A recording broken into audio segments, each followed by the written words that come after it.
नमस्कार विद्यार्थियों। पिछले अध्याय में हमने कारक पढ़े थे। कारक, उनके विभक्ति चिन्ह, मतलब कर्ता क्रिया का वाक्य के कर्ता या कर्म से जो संबंध दर्शाता है वो कारक था। अब हम संज्ञा सर्वनाम क्रिया और विशेषण को प्रभावित करने वाले एक और कारक का अध्ययन करेंगे कि हमने कारक पढ़ लिया, लिंग पढ़ लिया, वचन पढ़ लिया और एक बच गया अपना काल।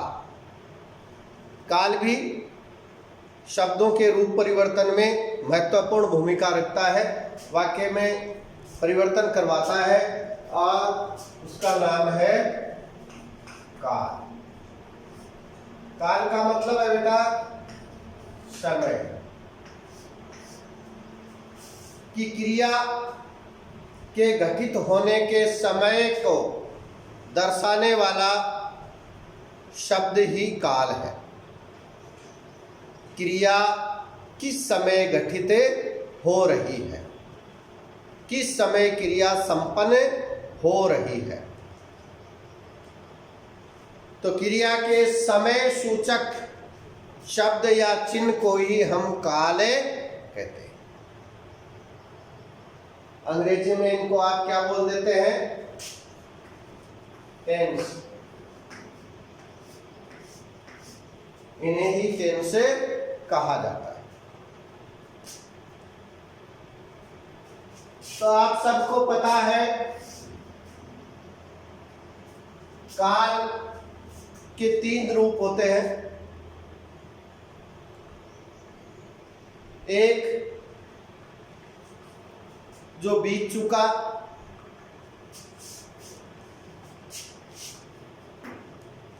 बीते हुए समय को हम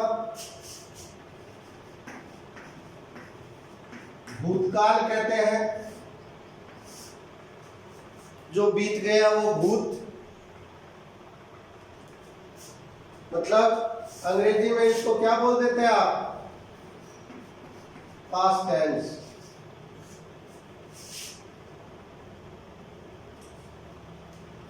एक बीतने के बाद में नंबर आता है जो चल रहा है, मतलब कल, आज और आने वाला कल। जो गया उसको बीता हुआ कल कहेंगे, जो चल रहा है उसको आज कहेंगे और जो आएगा उसको आने वाला कल कहेंगे। यस्टरडे, टुडे और टुमारो। तो जो चल रहा है वह है वर्तमान काल।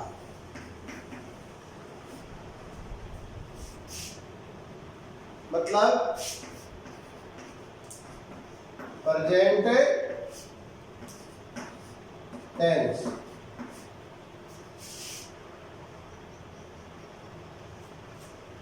की क्रिया अभी चल रही है,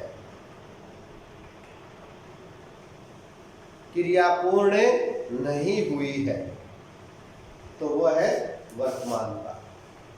और ना तो क्रिया पूर्ण हुई है, ना क्रिया चल रही है, क्रिया होने की संभावना है, क्रिया होगी, क्रिया होने का निश्चय है,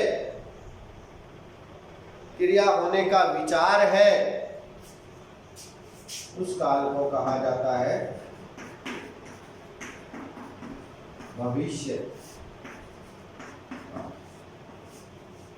अंग्रेजी में क्या बोलते हैं इसको?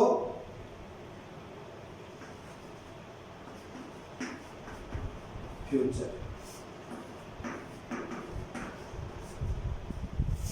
Future tense. समझ गए आप कि क्रिया का समय बताने वाले शब्द को काल कहा जाता है। और क्रिया के घटित होने के समय को 3 भागों में बांटते हैं। क्रिया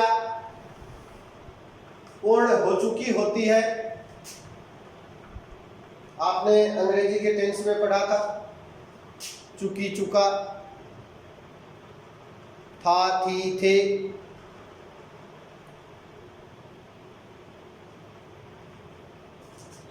तो क्रिया के पूर्ण होने की स्थिति में भूतकाल, क्रिया चल रही है, पूर्ण नहीं हुई है, वर्तमान काल, और क्रिया होने की संभावना है, क्रिया होना तय हो चुका है, वो भविष्य,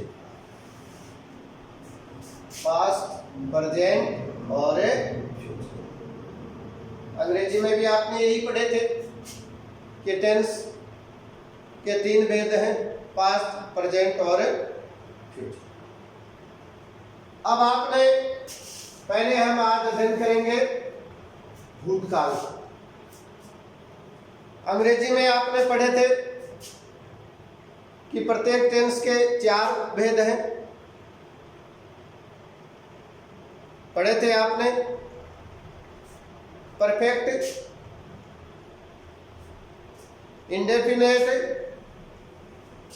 कंटिन्यूअस और परफेक्ट कंटिन्यूअस पढ़े हैं आपने। परफेक्ट का हिंदी रूपांतरण क्या है? पूर्णतः, कि ये परफेक्ट है मतलब पूर्णतः। हाँ, तो जहां क्रिया पूर्ण हो चुकी होती है, पूर्णतः समाप्त हो चुकी होती है, वह परफेक्ट काल होता है। मतलब वाक्य में था, थी, थे, जहां होता है था, थी, थे, तो वह पूर्ण होता है। और जहां पूर्णता नहीं, क्रिया चल रही होती है, स्टार्ट तो हो गई, प्रारंभ हो गई, लेकिन समाप्त नहीं हुई होती है, वहां अपूर्ण होती है, वह पूरी नहीं होती है। और जहां पर क्रिया प्रारंभ हो जाती है और क्रिया का अंत नहीं होता, तो वो लगातार हो रहा है, कंटिन्यूअस। और इनडेफिनिट का मतलब होता है सही, और इनका मतलब संदिग्ध होता है, उसमें पता नहीं रहता कि क्रिया पूर्ण हुई या नहीं हुई, तो वो होता है संदिग्ध। तो इस प्रकार से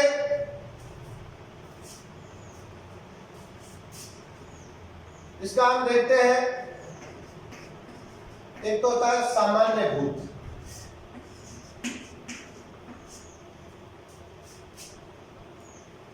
एक होता है आसन्न भूत,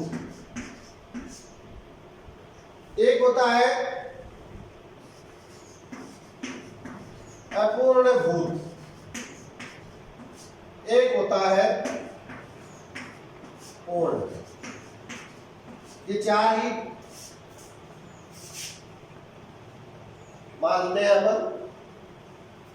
सामान्य भूत, पूर्ण भूत, आसन्न भूत और अपूर्ण भूत। सामान्य भूत में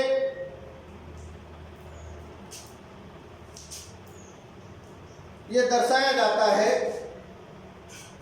कि क्रिया हुई है, लेकिन ये नहीं दर्शाया जाता कि क्रिया हुई कब है। इसके होने का निश्चित समय नहीं होता। ये तो हुआ कि क्रिया तो हो गई का मतलब भूतकाल तो हो गया, लेकिन इसमें यह पता नहीं कि क्रिया संपन्न कब हुई। क्रिया का पूर्ण समय नहीं प्रदर्शित होता। जैसे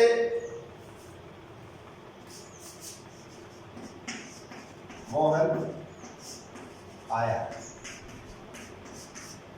नरेश गया।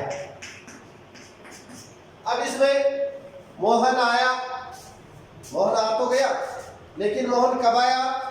अब आया, 2 घंटे पहले आया, 1 महीने पहले आया। नरेश गया, कब का गया हुआ है, लेकिन यहां यह जरूर है कि क्रिया संपन्न हो चुकी है। तो जहां क्रिया संपन्न हो जाती है, लेकिन वहां समय का पूर्ण ज्ञान नहीं होता कि क्रिया कब संपन्न हुई है, वहां सामान्य भूत होता है। दूसरी आसन्न भूत, इसको निकट भूत भी कहते हैं।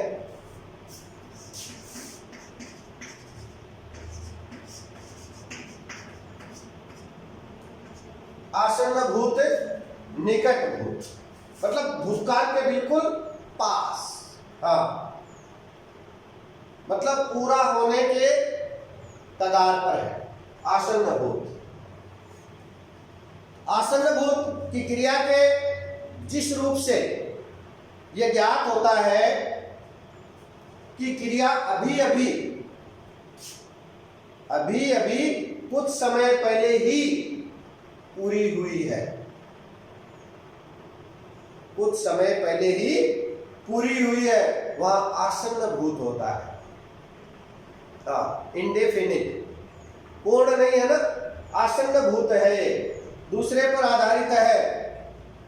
इस प्रकार के वाक्यों में सामान्य भूतकाल की क्रिया के साथ है, हूं, मतलब है, हूं। नरेश गया है, मोहन आया है, यहां है होता है बेटा। अब आया है मतलब अभी आया है, वो अभी गया है। बस मतलब वर्तमान में अगर नहीं जाता तो वर्तमान में होती, लेकिन वो गया इसलिए वो आसन्न भूत के निकट है कि नरेश गया है, मोहन आया है, हूं। ये अक्सर वाक्य के अंत में होते हैं। अगला पूर्ण, अपूर्ण। अब अपूर्ण भूत, भाई भूत है लेकिन पूरा नहीं है, अपूर्ण है। इसका मतलब क्रिया चल रही है। हाँ, क्रिया चल रही है, पास्ट कंटिन्यूअस, क्रिया चल रही है। तो चल रही का मतलब वाक्य में क्या होता है? इसमें रहा है, रही है, रहे हैं। नरेश आ रहा है, मोहन जा रहा है। तो यह हो गया आपका अपूर्ण भूत, मतलब जहां क्रिया भूतकाल में प्रारंभ हो जाती है लेकिन अभी तक पूर्ण नहीं हो रही है कि वो चल रही है क्रिया, वहां होता है अपूर्ण भूत। फिर है पूर्ण भूत, यह है आपका पूर्ण भूत। पूर्ण का मतलब क्रिया भूतकाल में पूरी हो चुकी है, और यह कब हुई है इसका हमें पूरा ज्ञान है। तो यह है पूर्ण भूत, कि जिस क्रिया में से हमें ऐसे पता चलता है कि क्रिया समाप्त हो गई है, उसे हम पूर्ण भूत कहते हैं। क्रिया समाप्त होने का जहां भाव होता है वो पूर्ण भूत है। इसमें सामान्य भूत की क्रिया के साथ था, थी, थे। हाँ, वह जा रहा था, बिल्कुल मैंने देखा था, जा रहा था। वह आ गया था, वह आ गया था। वह चला गया था, वह आ गया था, वह चला गया था। अगर रहा रही आ जाए तो आसन्न भूत नहीं, अपूर्ण भूत, लेकिन वहां तो रहा नहीं, सीधा था है कि वह गया था, वह आया था, उसने खाया था, मैंने पिया। तो था, थे, थी। यह होता है आपका पूर्ण भूत। तो आपने देखा पहला काल भूतकाल, भूतकाल के चार भेद आपने पढ़े। सामान्य भूत कि जहां पर समय का पूरा ज्ञान नहीं होता है, यही ज्ञान होता है कि क्रिया तो हुई है लेकिन कब हुई ये पता नहीं। आसन्न भूत कि अभी अभी क्रिया पूर्ण हुई है, अपूर्ण की क्रिया प्रारंभ हो गई है लेकिन पूर्ण नहीं हुई है, और भूतकाल में ही प्रारंभ हुई है लेकिन पूर्ण नहीं हुई है, और क्रिया पूर्ण हो चुकी है। यह हुआ आपका भूतकाल। अब पढ़ेंगे हम अगले में वर्तमान काल।